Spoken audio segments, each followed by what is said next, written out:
brought to you almost live from the Dude in the Basement Studios. Why? Because that's where the good stuff is. It's Sips, Suds, and Smokes with your smoking host, the good old boys.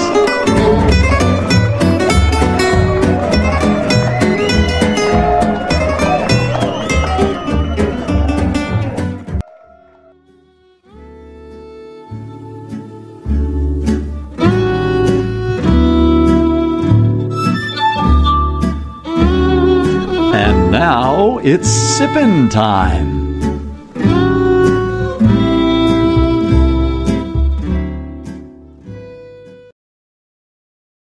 Hey, welcome to this Sips episode on Sips, Suds, and Smokes, where everything good in life is worth discussing. We are the best thing on at 2 a.m.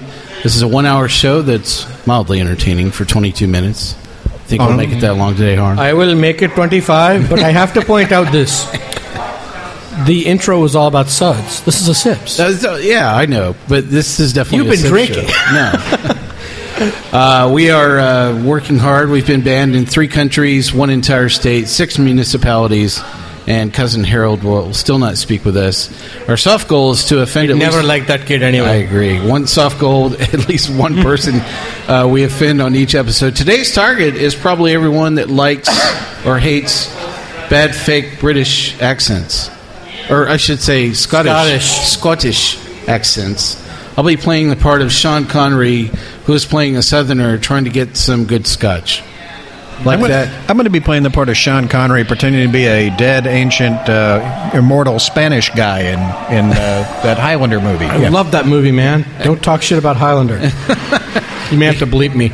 Well, you got to love that. Well, listen, we have a great lineup here. I'm good old boy Mike. Joining me here at the table is Made Man Bob. Always good to be here. And good old boy Harmeet. Oh, thank you for having me. Again, I know it's a questionable moment, but Bob is joining us from the Bourbon Mafia. Tell us a little bit about the Bourbon Mafia there. The Bourbon Mafia is a group of high-end bourbon enthusiasts and industry professionals. We do a lot of charity work through rare bottle auctions and other events. We have 42 members in 11 different states, a great group of people. Yep. Thank you very much, and I really enjoyed spending a lot of time with folks in the Bourbon Mafia, and really pleasure to be here with everyone. So, very interesting show we have lined up. Our sip segments are all about wine, distilled spirits, tea, or coffee. Today's episode is all about Scotch. It's from Glenmorangie. How did I do on that? Glenmorangie. Yes, and I'm going to try to pronounce it at least 5 different ways. Well, Glenmorangie is wrong. Just stop that one. Okay, all right. So Morangie is right. We got that part. Yeah. But where's the U? Glenmorangie. There's no You've got to roll the R's. It's Glenmorangie there, laddie. So, yes, for sure. We have a lot of great products from Glenmorangie to talk about today. Here is the products we're going to go through. This is not their entire product lineup, so we've selected a few products, 6 to go over. We're going to discuss the original, Lasanta. Okay. Although I have to say that you have it typed wrong here, so you pronounced it right for your typing, which is totally wrong. I'm going to say that. I'm going to give myself the bell for that. So, the Quinta Ruban. Yep. So I knew I screwed that one up. There you go. Nector Door. Bingo. Oh, well, how about that? I got that one right. And Companta. Oh, he says good for that. And Milsean. I'm sorry, yes. Because in Scotland, Sean is Sean. Yeah, that's correct. Okay. So it's not like America. What was the count there on 6? I think I went 4 and 2. Yeah, that's pretty good. Is that pretty good? Not bad. Not bad for Mike today, everybody. I almost screwed up very little through that entire lineup there. Well, listen, we are actually recording this live at the Gator Club in downtown Sarasota, Florida, where there are high-quality motorized scooters, and you actually obtain some of the best dentures in the side of Florida. It's also home to the Sarasota Whiskey Society, a group that we should have actually paid more heavily to show up for today's show. Did you pay them at all? That's probably why they didn't show up. We should have given them more free stuff. That's for sure. Paid them in Confederate money. There you go. No problem. I like most of them because they have most of their natural teeth, and none of them have their first name that start with the letter Q. So I think that's there you go. That's all you can ask. Aspect in life. Welcome to Florida, by the way, Mike. Thanks for coming down to visit us. Yeah, it is really great that we actually get to record in the same room. That's a luxury that we have not had doing, and it's a real pleasure. Brought to you without the miracle of Skype. Yeah, absolutely. Well, we're going to go through each of these products today. We have a pretty full lineup. And we're going to talk a little bit about some of the history of Glenmorangie to kind of get going, and then we're going to jump right in to talk about some of these products that just go along. I've asked Harmeet to kind of go through the background on Glenmorangie. So I had one quick story before we jump into this. So thank you, because I had a mouthful of whiskey at that time. Yeah, he was working on it. I knew he needed me to vamp. So the samples we're tasting today, I really have to thank Glenmorangie's brand ambassador, David Blackmore. Yeah, Blackmore. Yeah. For dropping off the samples for us to enjoy for today. He is one of the whitest men I've ever met, and his name is Blackmore. I know. He is so funny. Trust me, spend time with him. He's funnier than you think he is. This seems like... David's a great guy. David, thank you very much for allowing us to have the samples. We really appreciate it. It was really great, and I got to spend a lot more time with David during another event. We were actually here in Sarasota attending the Whiskey Obsession Festival, which you'll probably get to hear about on another episode about the entire festival. David was a speaker at one of the events for the festival, and so he was sitting up at the front, and I was watching, and everyone was raising their hands, toasting stuff, and I noticed that David was always raising a glass with his left hand, and so I was sitting around a group of people, and I said, there's something very interesting about this. Why is always the Scotch guy raising the glass with his left hand? And they looked at me, and I went, because, laddie, you don't want to be knowing what he's doing with his right hand. That's exactly right. Oh, I'm sorry. Especially when you're tasting some of them. I think that joke actually sucks. So. Yeah. But David really enjoyed it. The joke would be better, but your delivery's off, Mike. It was. Less drinking before the show. More drinking, I think, would probably be... More is much better. Yeah, definitely. More is always better. All right, back to the background for Glenmorangie. Harmeet, take it away. All righty. Well, today we're drinking Glenmorangie.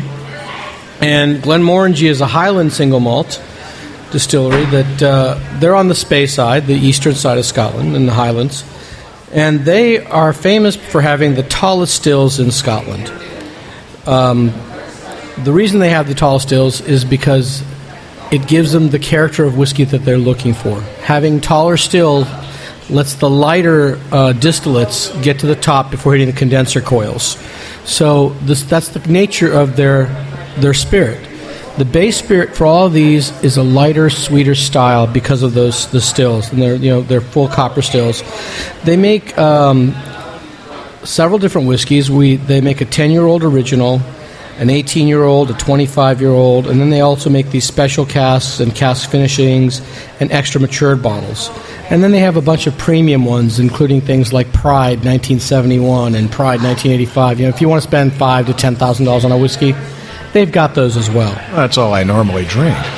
Well, yeah. Not everyone's made of money like the lawyers at the table with me. Well, the distillery has been around for quite a long time, and in 1918 it was purchased by the Leith firm MacDonald and Muir, and the MacDonald family retained control for almost 90 years. And because of the Great Depression and World War II, they suffered really badly, and Prohibition, of course. So they ended up having to be shut down and mothballed between 31 and 36. After the Depression ended and World War II ended, there was a shortage of fuel and barley. So again, they had more money problems, and they were mothballed again between 1941 and 1944. When exports of whiskeys started coming up, they ramped up production. And towards the end of the war, they increased production by running to full capacity by 48. So the number of stills, they went from those 2 big copper stills to 4 of them, and in 1977. And then because they got so popular, now they had a problem with the water supply. The water supply in the 70s, they had access to Tarlogi Springs. And because of the quality and the quantity of the water was very important to them, they decided to purchase 600 acres around that spring. And they were engaged in expansion again. So they expanded, and then in the 90s, they had 4 more stills and 2 more fermentation vessels. So they just keep growing and growing into the 2000s, and then in the 90s again, or the early 2000s, the McDonald family sold their share for 300 million pounds to Moet Hennessy Louis Vuitton. Wow, he butchered that. Moet Hennessy Louis Vuitton. That's correct. That's the correct pronunciation. The umlaut over the E means Moet. It's not Moet. All Americans pronounce it Moet. I got corrected by a French dude, a very supercilious French dude. It's Moet. I say Moet Hennessy Louis Vuitton. Oh, listen, we're going to take a quick break here, have a grand debate about the pronunciation of that. Harmeet is There's a lot of stuff to talk about this. We're going to cover some more background on Glenmorangie as we return after this commercial break. Come right on back and enjoy some more of Sips, Suds, and Smokes on today's Sips episode on Glenmorangie.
Hey, welcome back to Sips, Suds, and Smokes today.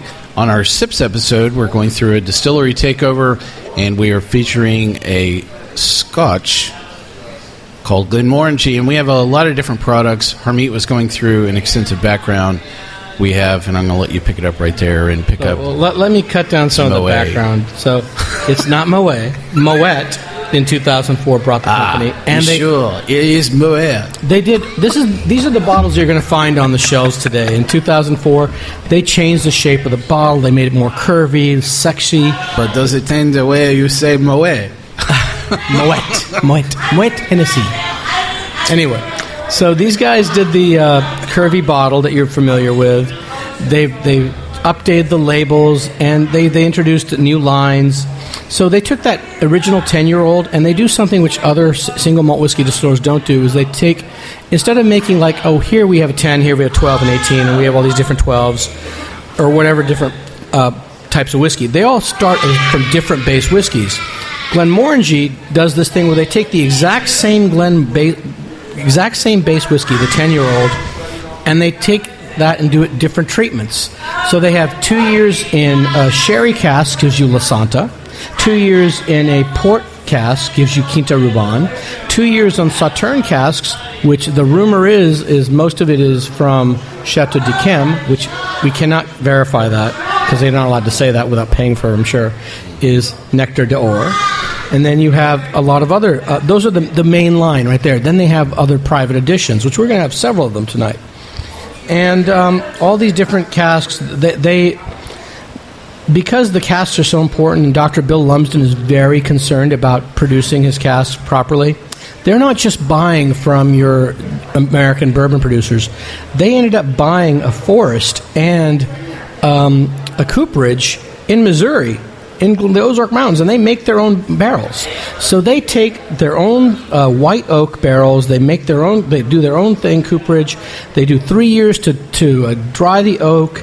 They put these, or 2 to 3 years actually, and then they lease the barrels to the American whiskey makers. So they're not buying them from the whiskey makers; they're leasing to the whiskey makers and then getting them back after the Americans make their bourbon in them. So people like Jim Beam and Heaven Hill are buying Glenmorangie barrels and then giving them right back to Glenmorangie. And this wood management is what sets Glenmorangie apart. They really do have amazing things. In fact, they use some limited edition ones they bought from Chateau Margaux. And these guys do great whiskey, and really, I've talked too much about the basics. We need to get down to the tasting. Well, I really love the story about the cooperage, with Glenmorangie. And I think one of the things that I, not only just physically owning the forest, itself. And they replant. They harvest and they replant.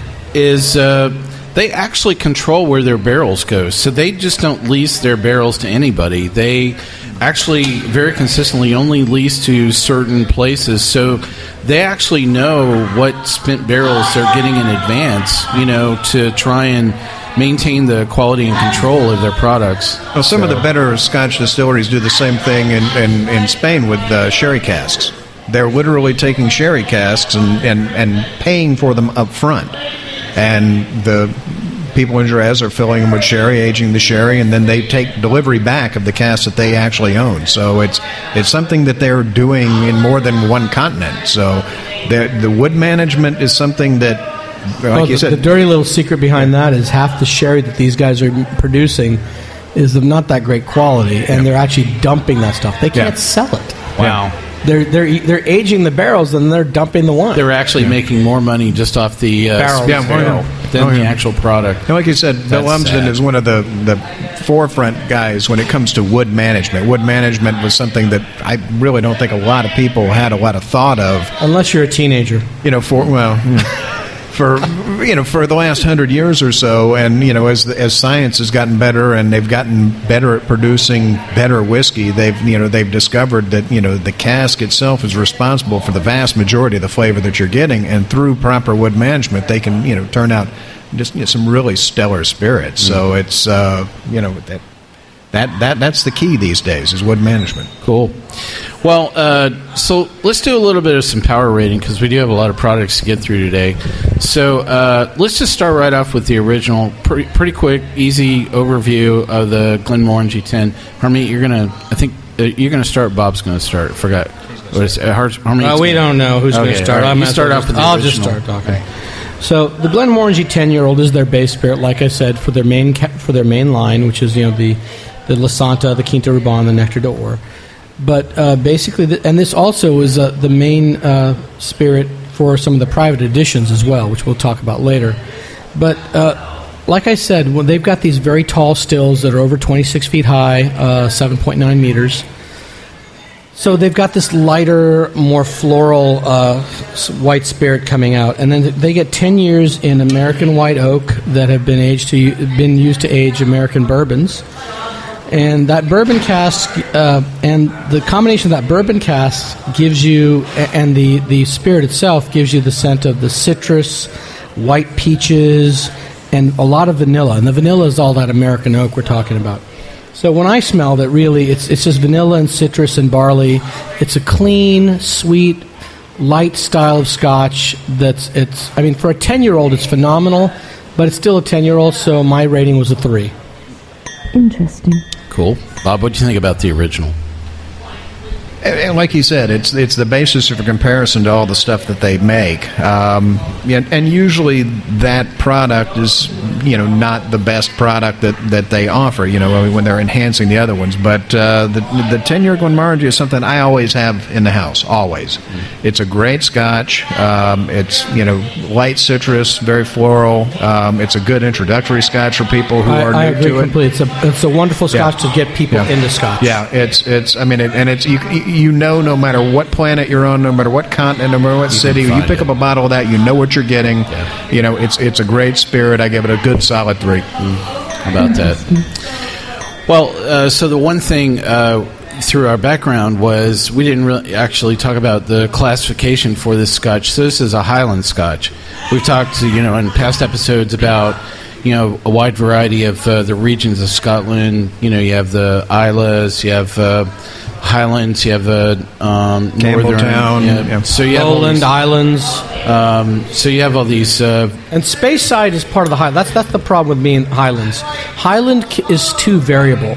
Yeah. Highland is a huge area. You It's have huge. Speyside Highlands. It's the meaty part of Scotland. You have the Western Highlands. Yeah. Western Highlands taste more like Island and Isla.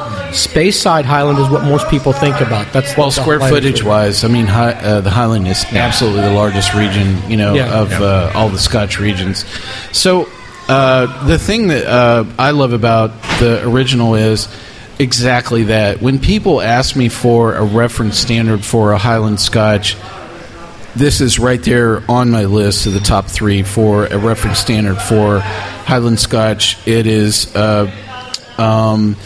it's very balanced. This is probably a bit more floral. The elements of wood are very pronounced in this. The peat, if there is no peat, if there's barely any peat in this at all, what you're tasting is the local water, and the peat from Speyside is so minor compared to what you get on the western side. It's not really peat. Yeah. So the two pronounce the most common elements for me are the floral component and the wood in Glenmorangie. A very solid 3. It's a really great product and widely available. And I put it in the hands of a lot of people saying, start here. So also makes great cocktails. Yeah, it does. Well, let's move right along to the next product in our lineup, which is the sherry finish, which is Lasanta. The Lasanta, yes. I knew I was going to say it wrong. So, Bob, you're going to introduce this product for us. Yeah, the Lasanta, they basically take the basic Glenmorangie, and then this is finished for an additional 2 years in Oloroso and PX sherry casks from Jerez, Spain. It's Jerez, sorry. I'm from South Florida. You would think I know this. Lasanta is Gaelic for warmth and passion, a reminder not just of the Spanish provenance of these casks, but also a reflection of the expression's rich and soft texture. It's non-chill filtered, has great mouthfeel. On the nose, it's very warm. You absolutely pick up the sherry notes on this. Really, really nice. A bit of honey, a little bit of toffee, a slight bit of cocoa. On the palate, the sherry is definitely forefront, which is something that I really like in a Scotch. Slight bit of citrus on the back palate. A little bit of nuts, a little bit of butterscotch. It's got a good long finish. This is one of my favorites of their line. I give it a good solid 4. That's classified. Yeah. And I'm going to agree wholeheartedly with Bob. This is one of my favorites. Lasanta is the alternative to your Macallan 12-year-old. Macallan 12-year-old is often spoiled by too much sherry or too much sulfur from the barrels. They have quality. I think they have problems with their management of the quality of the barrels. I think I've talked to these guys over and over again, and it's not me. Jim Murray, who writes Whiskey Bibles, also had the same problem. And they deny it. They say they have the best barrels, blah, blah, blah. But they make so much whiskey. Glenmorangie makes a lot less. They make their own damn barrels. And the 2-year-old sherry cask, their barrel selection is very good. I think 2 years in sherry rather than like a Macallan, which is a full 12 years in the sherry cask. It's more subtle. It's not over the top with the sherry. The nuttiness, the sweetness, the chocolate-covered raisins, it all comes out. And it's a definite 4 for me as well. That's classified. Well, so you really kind of almost stole a bit of my thunder for the tasting notes, which is I was headed right there. You bastard! I didn't see your notes, man. No, I hope you're happy. So you said exactly the same thing I was headed. You didn't bring enough for everybody, did you? I think that there are a lot of people that really think that the best presentations of Scotch are when they have elements of sherry finish, and There's some of me that I agree with that approach and that statement at times. Sometimes I just want to roll my eyes and go, really? Are you that shallow that you can't just taste the product as it is without it, having some element of a finish, from a fortified, product of some kind? You like sherry that much? Have a sherry. Yeah, that's kind of where, I was headed. But I think that it's very easy to draw comparisons and saying, well, how does this stack up against other, sherry finished products? And absolutely, the Macallan, was right where I was headed as well. The most famous one, right? I think that, and I agree that I think that it masks a ton of flaws, in the Macallan. And in this case, I like the fact that it complements, what's actually going on with the underlying Scotch here. The star of the show of the Lasanta is the Scotch. The sherry is there as a very nice companion, holding the backdrop that holds it up. It is absolutely. Yeah. It is not overshadowing what is going on here. It's really just allowing the presentation of a great product in a softer, format, allowing people to drink this neat. Where maybe with the original, they would combine it in a cocktail or frankly dilute it or something like this. This is a really great product. I don't, me. I'm not into always everything having meat. I do like a couple drops of water with this, but this has got enough sherry. And if you're one of those people who likes their Scotch on the rocks, definitely do it here. Yeah, I agree.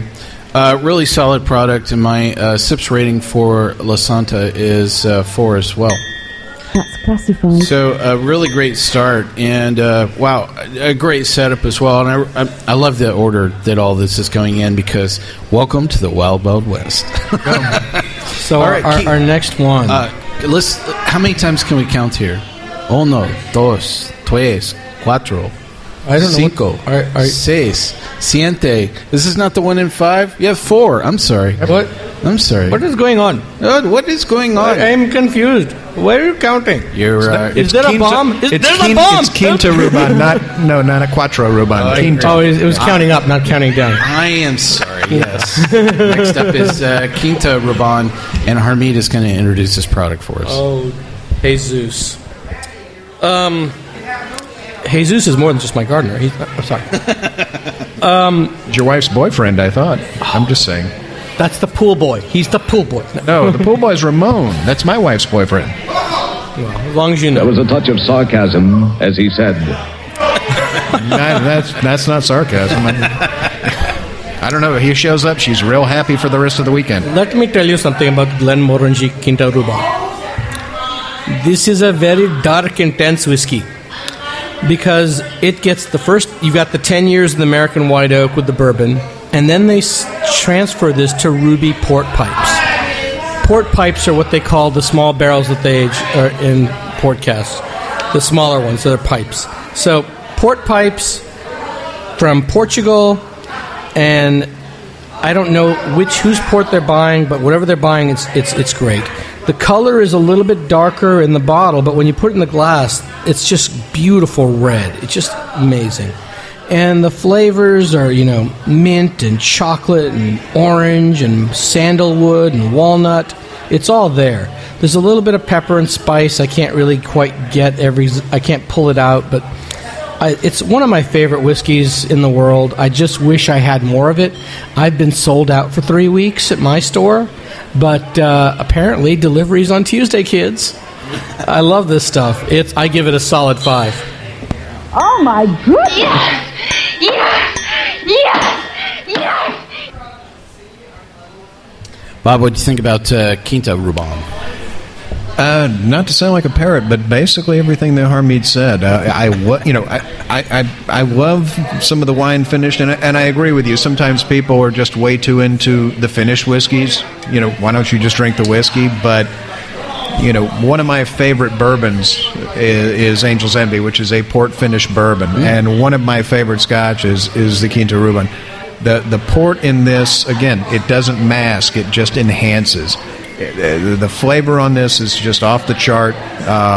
One of my favorites. I always keep a bottle of this in the house. In fact, I have a bottle that Dr. Bill signed for me a couple of years ago that I keep refilling with other bottles because I don't want to throw it away. I said I was out. I have a signed bottle. I'm not selling that one. Yeah. I keep refilling it. So, the flavor on this thing is off the hook. It's, just a really well done whiskey. The port finish comes through. You get that bit of raisiny wine on the back end. It's luscious, grapey, just an excellent whiskey. I got to agree. I give it a 5. Oh my goodness! Yes! Well, I'm probably the only one here at the table that's trying this for the first time. I've never. I don't recall. Seriously? I don't recall tasting this. I probably have, and I was probably power tasting, like 50 other things that same day. But I don't know. It's just something about this taste profile that it's not like ringing a bell going, you've had this before. This is very different. Especially very different than the first two products that we tried. I have to disagree with Bob. I've had a lot of port, and this doesn't have like the full presentation, of port off this. I can get a lot of chocolate, coming off of this, or something that's kind of headed down, that path of almost having that bitterness and chocolate. So no, it's not as heavy as a real port. It's only 2 years. It's a definite whiskey. I'm going to give it a 4. That's classified. I don't know, something about it. Well, listen, that covers our first 3 products for today. So we've covered several things. We've got 3 more products to talk about. Hopefully we'll have enough time to get to all these. We'll be right back right after this break with more discussion on Glenmorangie from Sips, Suds, and Smokes at the Gator Club in Sarasota, Florida today.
Before we begin, I think we should warn you that this isn't really a story about whiskey. It's a story about wood. A story that sees us scour the world in search of the perfect casks for maturing our whiskies. First stop, the US of A. Aye, it is rather a long way to go for a bit of oak. But when you find out that 2/3 of the flavour comes from the cask, you understand why we go to all that trouble. Now, once these casks finally arrive in Tain, no doubt happy to have been released from their brief 4-year stint carrying and being seasoned by bourbon or Tennessee whiskey, we fill them with our own spirit before locking them away for at least 10 years. Where, in the dark solitude, the wood works its magic on our house style, Glenmorangie Original. But that's not the end of the story, for there's far more to the art of maturing than the creation of our flagship whisky. You see, although most of our extra matured whiskies begin life as the original, each one has been finished for a further 2 years in a specially selected cask. Glenmorangie Quinta Ruban, extra matured in port casks from Portugal. Glenmorangie Nectar d'Or, in Sauterne casks from France, and Glenmorangie Lasanta in Oloroso casks from Spain, each borrowing subtleties of flavour from the cask's previous resident. It's a process our whisky creation team practically invented over 20 years ago, travelling all over the world, searching, testing, experimenting, and only in a handful of cases accepting casks that formerly carried Chateau Margaux, Claret, Burgundy, and many more. Hey, welcome back to Sips, Suds, and Smokes. Here on the Sips episode today, we're going a Distillers Takeover. We're covering a full product lineup from Glenmorangie, and we've covered 3 great products. I just went through Quinta Ruban, and still can't quite figure out. It's like a chocolate or a high wood or something dusty, or just, it's like chocolate and raisins, but not like a sherry. It's not like a sherry, and definitely not like a port. It's not headed down to the land of raisins, but there's something very earthy, about it. I am going to that's going to crawl at me, probably. I just need to get on to the next product, and I'll figure it out later. So, Bob, why don't you cover... It's good that it stays with you. This is a good thing. This is a good thing. I know. I'll get through it. Breathe. Nectar d'Or. All right. Our next product is Glenmorangie's Nectar d'Or. This is basically a Glenmorangie that's been finished in wine barriques from Sauterne, which is a very famous wine region. Some of the most expensive wine in France comes from there. There's rumors as to what winery it comes from. I'm not saying. It's an ancient wine-growing region in France. It makes very sweet white wines that age absolutely Chardonnay and Semillon magnificently for decades and decades and decades. Again, this is one that I really, really love. You get a good bit of citrus up front in the nose, a little bit of coconut, a little bit of spice, nutmeg, a slight bit of cinnamon in the back. On the palate, I'm getting you're getting that sweet wine note. You're getting a little bit of almond. You're getting just mouth-coating feel. You can definitely tell that this is a Sauterne from that honey feel that you get in the mouth. Very long finish on it. A little bit, just light bit of cocoa in the back. Really great whiskey. I give it a 4. Wow, how about that? Bob, I don't know where you're getting that cocoa from. I think you're tasting the previous whiskey. I love Nectar d'Or, but not as much as my wife. This is her favorite whiskey. Well, I'm saying, and I don't love Nectar d'Or as much as I love my wife. It goes both ways. It's all right. She likes it more than she likes you too. So there you go. You think she'd get half or 3/4, Bob? If I was representing her, she'd get it all. So you know, my wife. This is my wife's favorite whiskey. How's that? She would give it a 5. But let's go on. I agree with Bob with the honeyed notes, and you can tell from the weight of the whiskey that it's finished in a nice Sauterne barrel. I don't get any botrytis. I was expecting more botrytis from this. Like at least the nose of it, right? You don't pick up. It's you don't latent. pick that up. I mean, it's very, very. It's deep buried. You're picking in there. up the syrupy sweet. Yeah. But I've had in different bottles. I've had the botrytis smell too. Well, it's but maybe it's also how long the bottle's been open and all that good stuff. But what I really pick up on the finish rather than the cocoa that you got was ginger. Yeah. And I love that spice. I love the honey up front. It's a solid 4 for me, but my wife says 5. When I say cocoa, not so much chocolatey, but more cocoa butter. Just on the back end.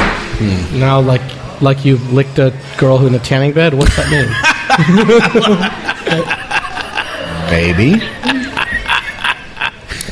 So there's high praise for this whiskey. I'm telling you, this show needs something. I gotta have more cowbell, baby. Guess what? I got a fever. And the only prescription is more cowbell. That's right. We're having some whiskey here, and it's really nice, because I like it. Scotch is good. Meatballs, I like them, but mice don't. Not bad. How do you do that? Bob. Here you go. For Bob. That sometimes they're round, Walken. and there you go. Sometimes they're not.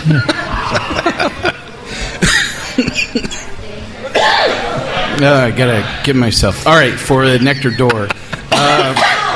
My own tasting notes on this, very different than a lot of the other things that we've had.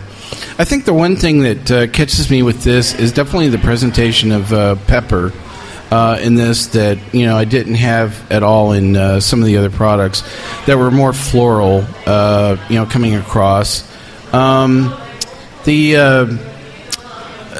There's something about the element of the sweetness in this that is markedly, distinct, and I think part of it is the Sauterne, definitely washing over this, and this is probably one of those cases where I'm not quite sure if this was the original that they started with and actually dropped it in a Sauterne barrel. Is that what happened here? Or it's the original 10-year-old with 2 years in Sauterne barrel. So this is one of those cases where I think that it has markedly changed a lot of the base product with the Sauterne barrel in a good way. I think that it's not fair to say that this is something that's better than the original or is above or beyond or was doing something markedly different. It's a very distinctive product all by itself. I really love really great Sauternes, and I really do love Were you looking for the botrytis? Was you looking for that flavor? I think just because I knew that it was finished off in a Sauterne barrel. You were looking for it. I was looking for it, and I was like, gee, there's nobody home here. But there are a bunch of other things that are kind of happening with this as well. Like I said, I've had other bottles. Like the sample we're tasting, thanks to David Blackmore of Glenmorangie. Yeah. Thank you, David. This bottle has been open for a while, so again, more air, the whiskey changes. Absolutely, it's really coming around. It's definitely pepper, sweet. There's a lot of wood that's being presented here as well. The Sauterne is definitely, the star of this show. I'm giving it a solid 4. That's classified. So let's move right on along here. So the next product we have to talk about is one of the private products, right? Or Companta. This is private edition. Private edition, yeah. So private edition products have been going on for, I think, 6 years. I wish I had this to hand, but my Wi-Fi connection died, so I couldn't look this up. I forgot. I've sold several private edition. They started, I think, with the PX Sonalta, Pedro Jimenez finish, and they've done so many different ones. 2014 Whiskey of the Year from Jim Murray was the Elanta, which was a 19-year-old Glenmorangie. That one was fabulous. That I still have some, by the way. I bought so much of that stuff, and nobody else in Florida has it. I still have some. I'm doing a shameless plug for my store. Yeah. Anyway, Fine Spirits in Cooper City. The Elanta was 2014's Whiskey of the Year, and that was a 19-year-old, right? And it was finished 100% in virgin American oak from their own cooperage in the Ozarks. So bourbon casks, or basically virgin casks that could have been used for bourbon, they used for Scotch instead. So private edition, they've done 6 or 7 releases now, and Companta was last year's release. And this was a different one, and Dr. Bill is loving the wine casks. The previous year before that was Artine, which was finished from Super Tuscan casks, and the dirty little rumor was they were buying Sassicaia casks. Again, nothing you can confirm. And if you know Sassicaia, you know $300 plus for this wine. So, but Bob is wonderful and just handed me the list. Sonalta was Pedro Jimenez. Finalta was a smoky one. My favorite of the private edition. I love the Sonalta. Yeah, I loved Sonalta. Is amazing. People are paying on the gray market. Sonalta is through the roof. I bought everyone in Florida. Artine was Sassicaia cask barriques, they said. Elanta was the virgin oak. Companta was the year before last, this is red wine barriques from Clos de Tart in Burgundy and wines from Côte d'Aron. So you've got 2 parts of France in this Companta. And then after Companta was Toussaint, which was the special, which was focused on barley. That was last year. It was Marisol barley. And then we have the next one after that was Milsean. So before we go to Milsean, let's do this Companta again. So this is 2-year-old, the release private edition from 2 years ago. Red wine barrels. It needs, just like a beautiful red wine, it needs time to open up. Pour this one in your glass and give it some time to breathe. And it's all about the berries. Yeah. Red berries, pepper. Remember, Clos de Tart is Pinot Noir, so you're getting those notes right there. Raspberry and sour cherries. It's a little bit dry on the finish, but the vanilla and citrus is underneath from that 10-year-old. It's all there. And I give this a good 4. I almost said 3 because I don't love this as much as the other ones. What do you think about the Companta? Well, I like it a little better than Harm. The berry comes through from the wine. I'm picking up red berry jam and peppery spice on the nose. Raspberries, sour cherries, light bit of citrus up front. It's a little earthy in the back. You can tell that this is red wine because it gets that earthiness to it. It's got a great. On retasting, I agree with you. The pepper's there. I just and as Harm says, this is one of the ones. This is. Honestly, of all the private edition ones, this is the one that when I drink this, I pour it in the glass and I leave the room. I let it sit for a good 20 minutes before I even think about it. And I learned that one the hard way after going through a bottle. This one definitely needs the air. And once you get that air, it really, really opens up and surprises. You can really get that red wine note in the back. A good, solid whiskey. I really, really enjoyed this one. And today, for some reason, I'm really rocking on this one a lot today. I give it a 4. Wow. I thought you were going to go for a 5. That's classified. I'm about 4.5, so I round down. Yeah, I was 3.5 to 4. Yeah. So. Well, I'm going to power rate this so we even have a chance to talk about the Milsean. So, Clos de Tart, it's a bucket of jam. Exactly. I'd say it, but that's what I'm tasting here as well. I am not a fan of this. It is. You're confused. It is. It's not Pinot Noir, but it's Scotch. It is not my jam. How about that?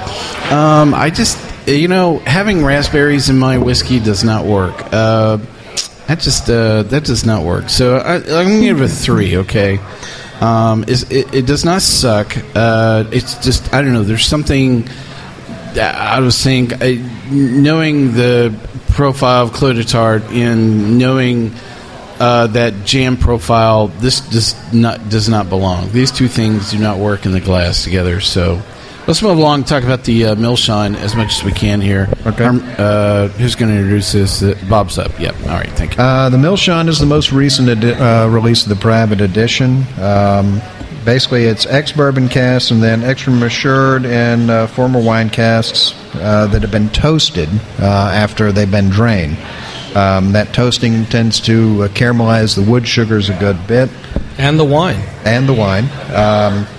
This one, the nose on this, if you look at the bottle, it's red and white. It's got red and white stripes like a candy cane, like a circus tent or a bag of popcorn. And I think the packaging is definitely belies what you're going to get. Extremely sweet.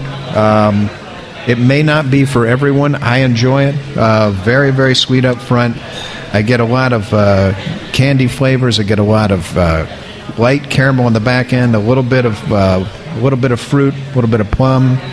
I get some candied orange peel. I get some cherries on the back end. This one to me, this is a dessert Scotch to me. It's got a decent finish on it. I don't know if it's dessert, but I know I killed a bottle the other night at the end of the night. So it was the last bottle. Yeah. Okay. Well, that's you. I really like this one a lot. I give it a 4. That's classified. Wow. Interesting start. How many would you think about Milsean? I love everything about this whiskey except the finish. It's got everything up front, beautiful nose, candied fruit, a sweetness that I like. And I'm a big smoky whiskey guy too, don't get me wrong. I do love big, smoky, iodine-y, medicinal whiskeys occasionally. But this is the opposite spectrum. I'm not expecting anything like that. There's no peat here. This is all about candied fruit and vanilla and orange. It's gorgeous, but it falls short on the finish. So instead of a 5, I have to give it a 4. That's classified.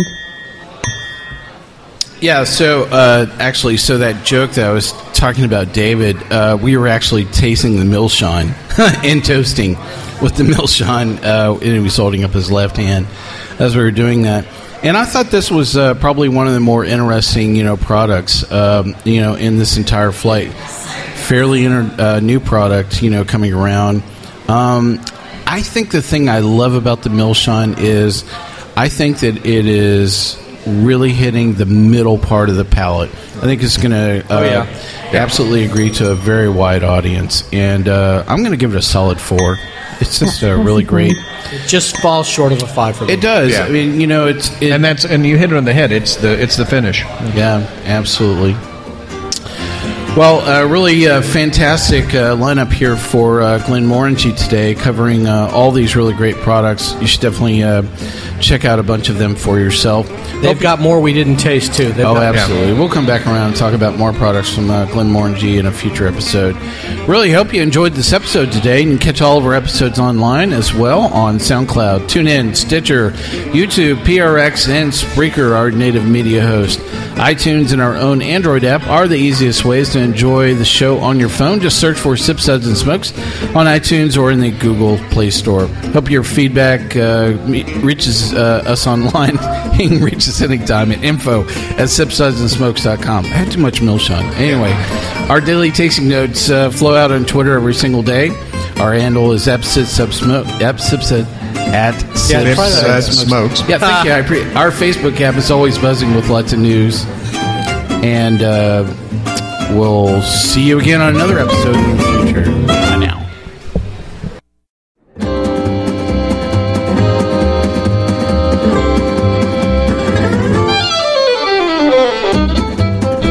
This has been a One Tan Hand production of Sips, Suds, and Smokes, a program devoted to the appreciation of some of the finer slices of life.